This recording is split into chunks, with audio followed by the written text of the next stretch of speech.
विद्यार्थी मित्रांनो, प्रकरण क्रमांक 5 विज्ञान, तंत्रज्ञान आणि राष्ट्रीय सुरक्षा या प्रकरणामध्ये आपण यापूर्वी विज्ञान, तंत्रज्ञान आणि अभियांत्रिकी यांच्यातील परस्पर संबंध, विज्ञान, तंत्रज्ञान आणि उद्योगांचा भारतातील विकास, अवकाश तंत्रज्ञान, क्षेपणास्त्र तंत्रज्ञान आणि आण्विक तंत्रज्ञान या मुद्द्यांशी संबंधित माहिती आपण पाहिलेली होती।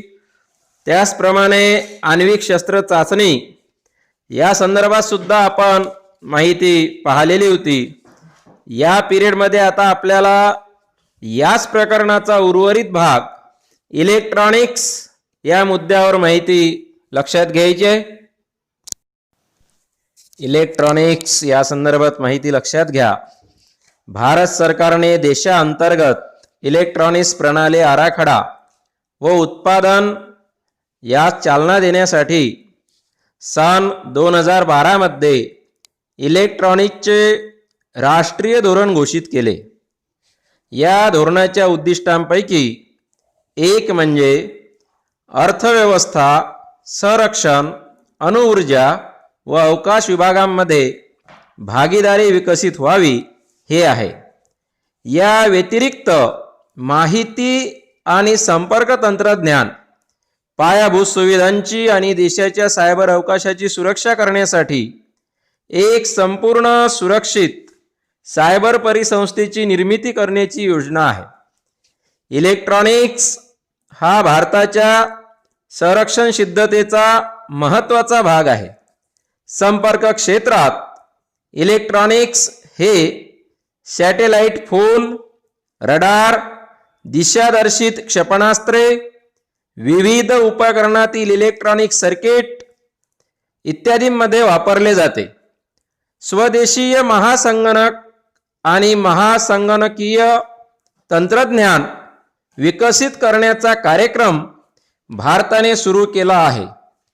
हे महासंगणक आण्विक शस्त्रास्त्रांचा विकास करण्याच्या कामी मदत करण्यास सक्षम आहे।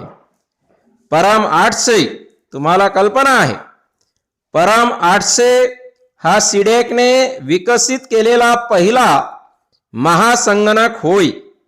या कामात डॉक्टर विजय भटकर यांचे महत्त्वाचे योगदान आहे, मोलाचे योगदान आहे।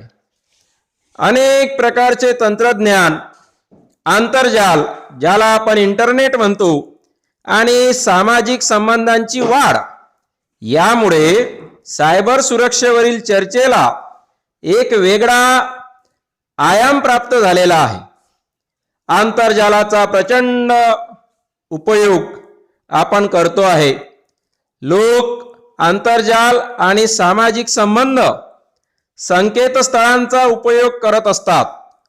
सायबर अवकाशात चाललेल्या प्रत्येक गोष्टींची निगराणी करणे अशक्य आहे।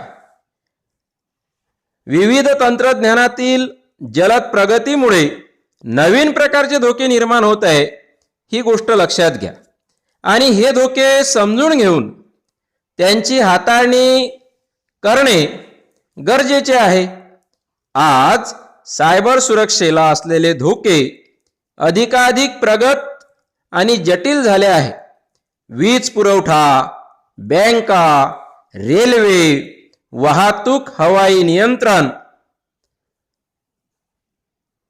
मूलभूत सामाजिक गरजांवर हल्ले होऊ शकतात। शासकीय कार्यालये, बँका, इतर काही पायाभूत सुविधा आहेत। देशभरातील कंपन्या यांना लक्ष्य करून हॅकर्स खंडणी मागू शकतात। अशी कृत्ये पारंपरिक कायदा आणि सुव्यवस्थेखालील प्रश्नात मोडत नाही, म्हणूनच त्यांना हाताळणे अवघड गोष्ट बनत चाललेली आहे। या प्रश्नांची हाताळणी करण्यासाठी भारत सरकारने सन 2013 मध्ये सायबर सुरक्षेशी संबंधित कारवाईसाठी व्याख्या आणि मार्गदर्शन करण्याच्या दृष्टीने आराखडा उपलब्ध करून देण्याच्या उद्देशाने राष्ट्रीय सायबर सुरक्षा धोरण आखलेले आहे। शिक्षणातून विज्ञान आणि तंत्रज्ञानाचा प्रसार हा मुद्दा लक्षात घ्या. भारतात विविध विज्ञान शिक्षण आणि संशोधन संस्था स्थापन झालेल्या आहेत. देशाच्या गरजा भागविण्यासाठी या संस्था कार्यरत आहेत.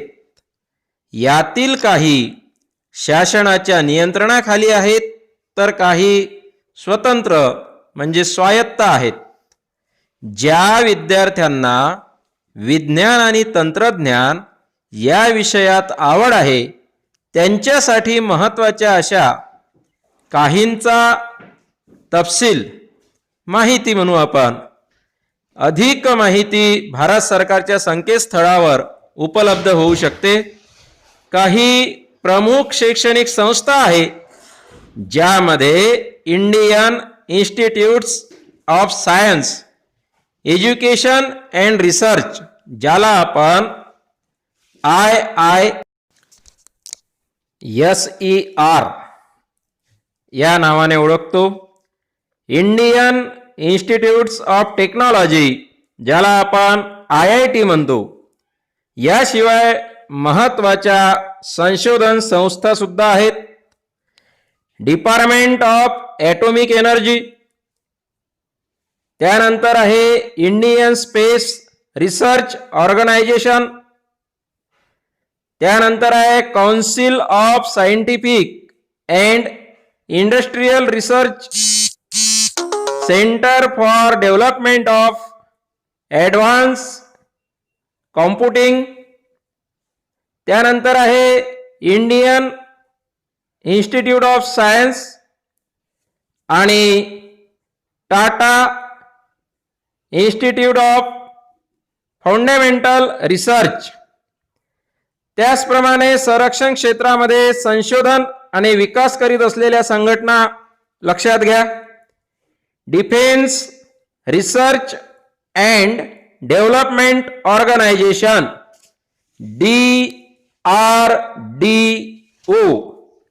संरक्षण क्षेत्रात भविष्य काळात महत्त्वाचे बदल घडून आणणारी नवीन तंत्रज्ञानाची क्षेत्रे आहेत, ती लक्षात घ्या. कृत्रिम बुद्धिमत्ता आणि रोबोटिक्स, पार्टिकल बीम किंवा लेझर किरण शस्त्र, विद्युत चुंबकीय प्रणवदन, हलक्या वजनाचे उच्च मिश्र धातू आणि उच्च शक्तीचे संमिश्र आणि उष्णता प्रतिरोधी पदार्थ, व्यवस्थेचे सूक्ष्मीकरण आणि रडारला शोधता येणार नाही असे स्टेल्थ तंत्रज्ञान.